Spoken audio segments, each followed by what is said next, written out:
এখানে সকলে সম্মানিত, এই জন্য যেহেতু সময় সংক্ষিপ্ত এবং দুইটি কথা বলতে বলেছেন, আমি যদি ওই দিকে চলে যাই, কে কে উপস্থিত আছেন তাহলে হয়তো কথা শেষ করতে পারবো।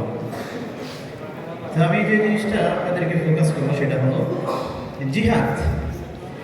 বদর দিবস তো কোনো একটা জিহাদ, আর জিহাদকারী যারা আছে তাদেরকে আরবি ভাষায় বলা হয় মুজাহিদ, এবং ওই দলটাকে বলি মুজাহিদিন।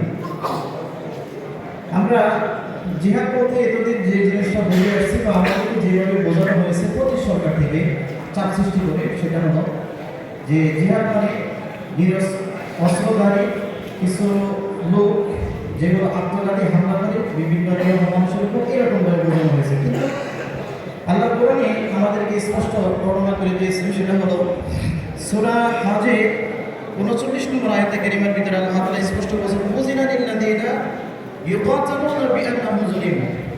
যারা মাজলুম, আবার করে বোঝা যায় এই বিষয়টা, যারা মাজলুম নির্যাতিত হয়েছে 13টি বছর, 13টি বছর নির্যাতিত হওয়ার পরে এই নির্যাতিত মানুষগুলো মাজলুমগুলো যখন জালেমের বিপক্ষে সশস্ত্র সংগ্রাম করে, তখন তাকে বলা হয় মুজাহিদ।